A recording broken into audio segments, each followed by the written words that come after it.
Okay, so we back again for another episode of Shall We Say It? You know who it is. It's boy Einstein, and I let her introduce herself this time.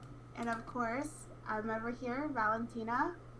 We're in again for another session.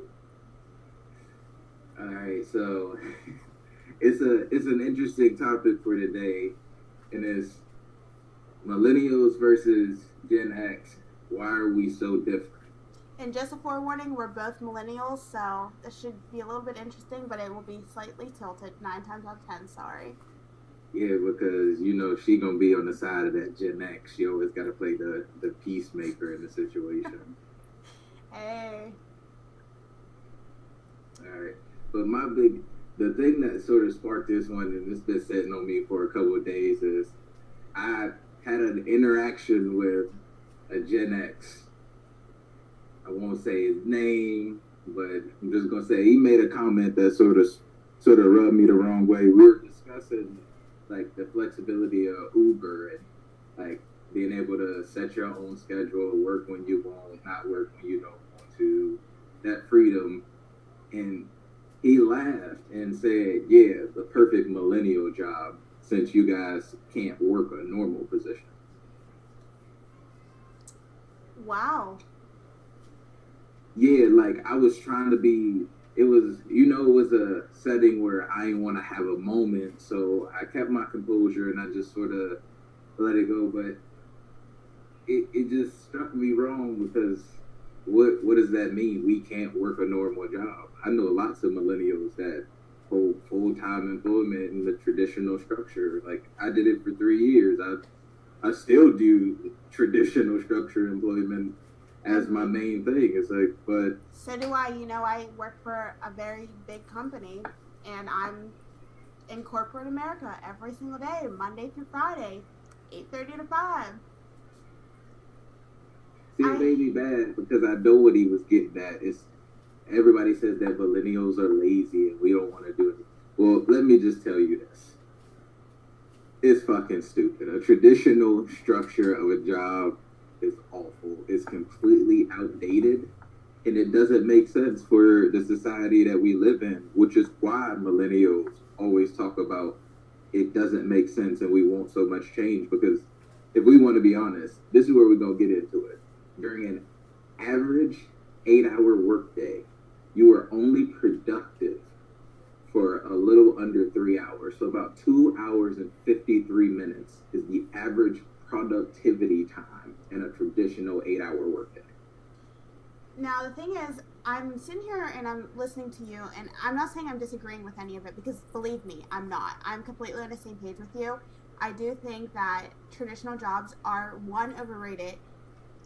Coming from, of course, I do have an 8-hour workday, very corporate. I do very basic data entry, so obviously, like, definitely, I can tell you productivity is very low most of the day. My team's really funny and we're really cool, and we're actually have a mix between Generation X and Millennials. Now, this is what I'm actually going to get to the point. My point of the whole thing is, I think there's just a miscommunication and misunderstanding between Generation X and Millennials. What they consider us as lazy and unproductive means that we're strategically better than them. Now, that sounds really harsh because I'm a millennial and I'm saying I'm better than them. But here is the actual fact. Generation X is the first generation that will not do us financially better than their parents did. The first generation. The first generation in America that will not do better. That's dumbfounding. Like, how can you blame so much on millennials when you literally are the first generation to, quote unquote, fuck it up for us? I mean, you're the one who stays in the same job, gets barely any raises, accepts a 3% raise every year. You don't ever question, why does my life suck so much? Because you are not willing to step outside of those confines of what you know to find something better. Now, but they will question. They'll tell you, if you go to. I've had so many conversations with people in Gen X, and they'll tell you, you'll be like, well, this is wrong, and this is wrong, and you'll point out exactly why. You'll explain to them based on data, facts, like research, and they'll look at you and go, but that's just how things are, and you have to deal with it. Why? That's like telling me if somebody gave me a bed of nails and tried to make me lay down on it, that I just have to lay down because they told me that's my bed. No, fuck it. It's stupid. I'm not gonna lay down. But then again, you're forgetting about what happened during their time frame of growing up, which also shaped that's what they are.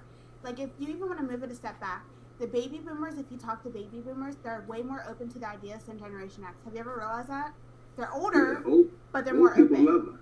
But think about it. But there's a reason. Those are the people that are still in charge of everything that goes on. Yes, but they also are the 70s babies. They were the yuppies. They are the people who have the free spirit just like we do. We literally have the same spirit as the baby boomers, and Generation X has the same mindset as the traditionalists, which are right before the baby boomers. So if you want to say, quote unquote, it's history repeating itself. The reason why the baby boomers connect with us so much is, one, because, believe it or not, the size of the number of people in each generation is actually very similar. They have about 80 million, we have about 75 million. But there is also the fact that they were definitely in a me generation, and they are during the 70s and free spirits.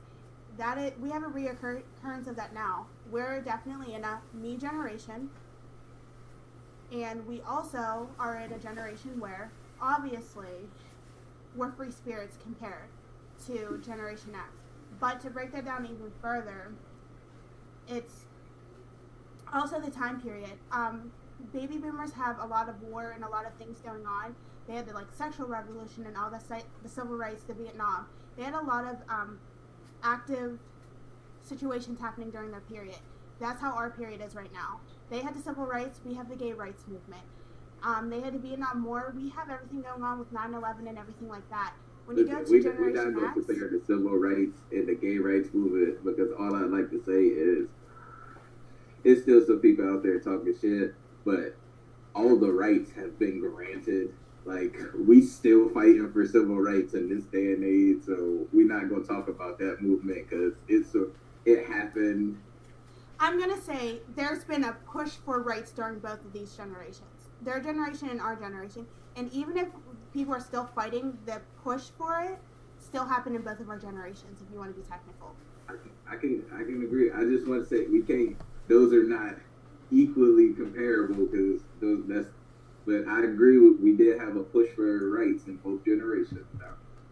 I'll say that. Okay. But they also had, one of the other thing was, it was the high divorce rates started in the baby boomers. The being from divorcee children coming from divorces is more common in ours. We have a lot of similarities. Where Generation X was they had a lot of more structure than we did. And not just that they have the structure, they actually laid structure on us. We're the first generation, because of Generation X, that has the sheltered, and we have time periods as children. They didn't have that in theirs. They were able to be children. They scheduled us to be the way we are, and for our pushback away from the traditional mind frame. They created the millennials. So anything that they say against the millennials, they created us.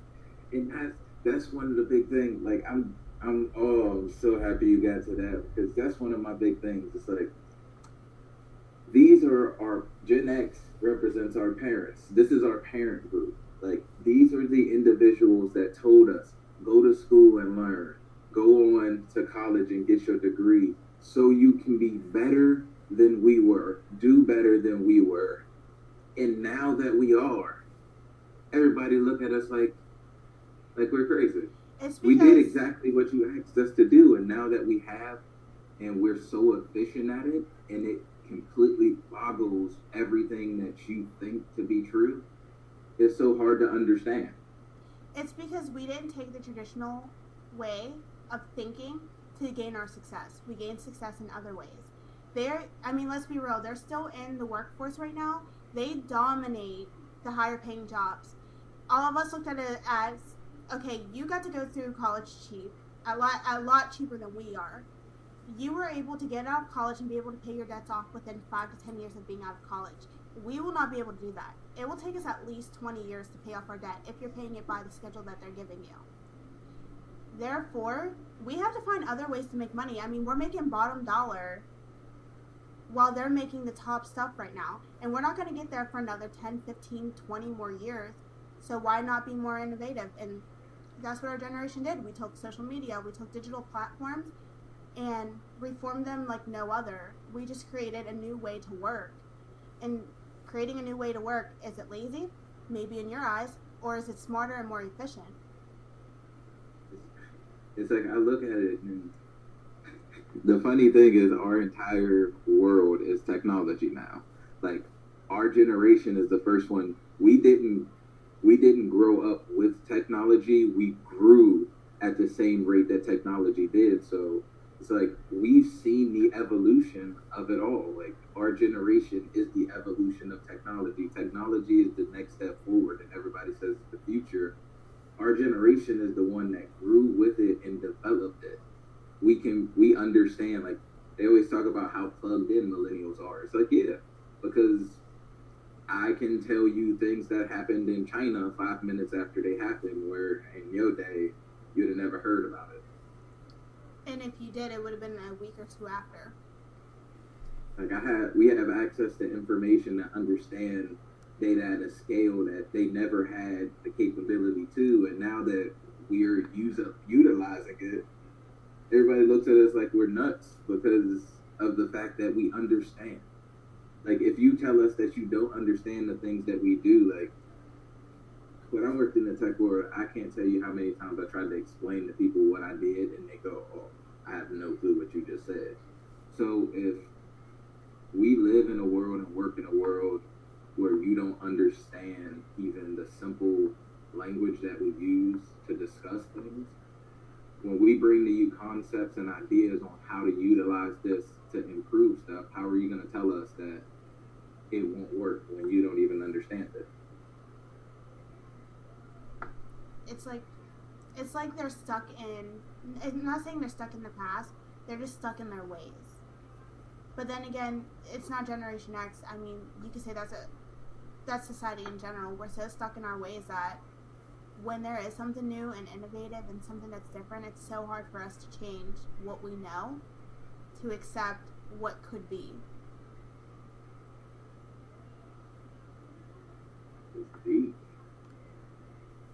So it's kind of, where do you go from there? It's the difference between Generation X and Millennials is the fact that each generation creates the next. Old people mean as hell.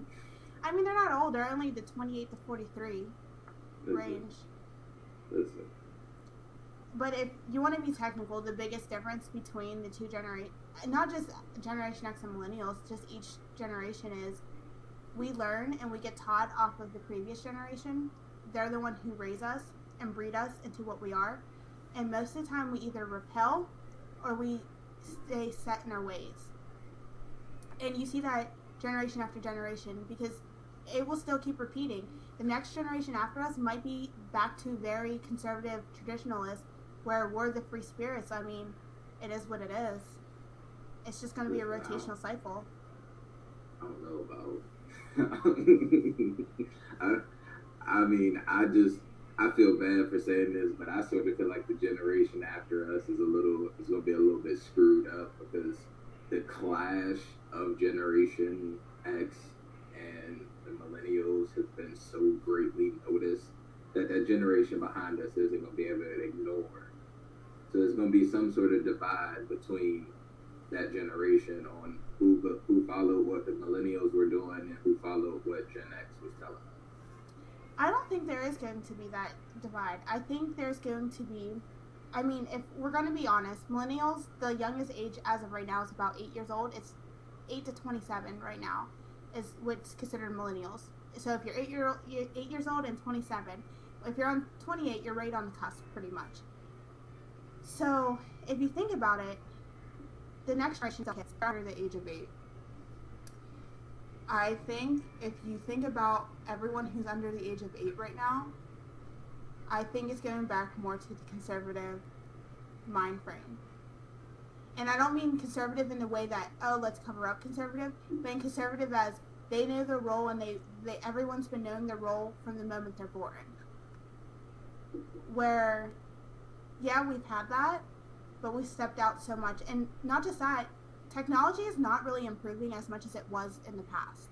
Right now we're at a standstill, especially because companies are fighting against each other rather than working together on technology. They're pretty much, it's the same product coming out over and over again with very little better specs on things, if you want to be technical.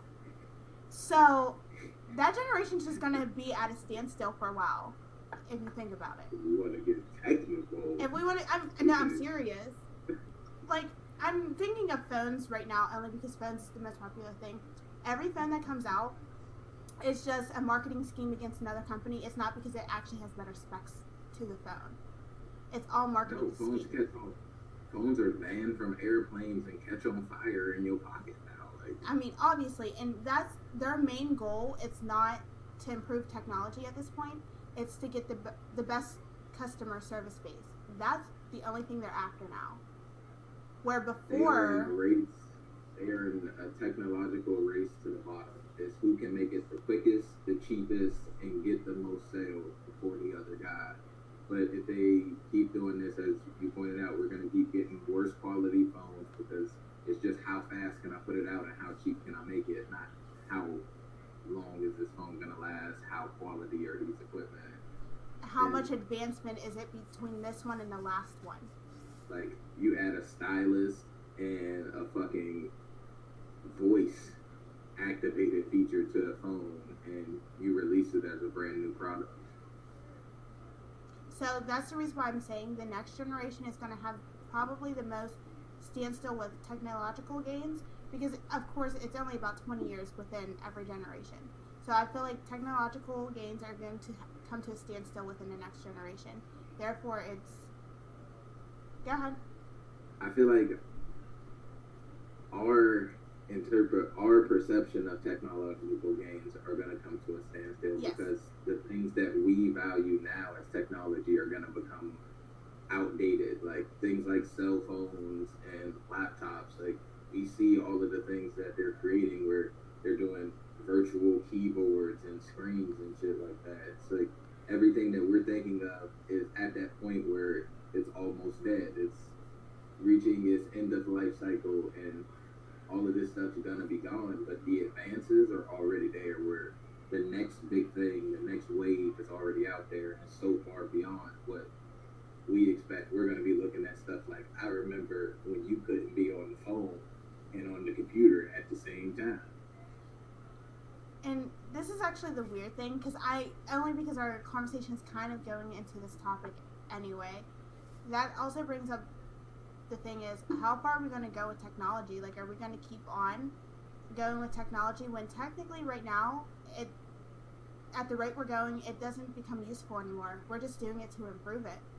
So the thing is, I mean, this isn't either a Millennials or Generation X thing. Although Generation X is more pushing towards advancement, and they think it's going to, each technology that we come out with is going to better us and we need to keep going. Where, I mean, a lot of people in our generation, we're to the point where we see what technology does, but now it's coming to the point where it's literally useless. Like, the updates are useless. The new things, what is the point of them? A smart TV, what's the point of a smart TV? I'm being honest, what's the point? Is it really making my life easier to search the internet off of my TV? No, I have a phone, I can do that in my hand. Like, you have 5 different ways to do it. What is the point of these technologies that's coming out now? They don't make life better. And this is when Einstein just randomly decides to start chuckling during the middle of my rant. Because it's so true, and you go ahead, it makes me so happy because this is the shit that runs through my head all the time. But that's another difference between millennials and Gen X. We understand it to the point where we go, we're not doing things that are actually helping us anymore. We're just doing stuff. And they're like, oh, but it's new, it's shiny, it'll be better. And my question to anyone is saying, but technology is the way. If we are the ones that create technology, that means we would be the ones creating something that could save us. If we can create something that can save us, why won't we just save ourselves? Exactly. And at the same time, even going into, because I know a lot of people, technology is hand in hand with medicine, and a lot of Generation X, and it goes back to Generation X, definitely have a full form of using medications, antibiotics, all these other things. The thing is, and they say it's to save us, to help us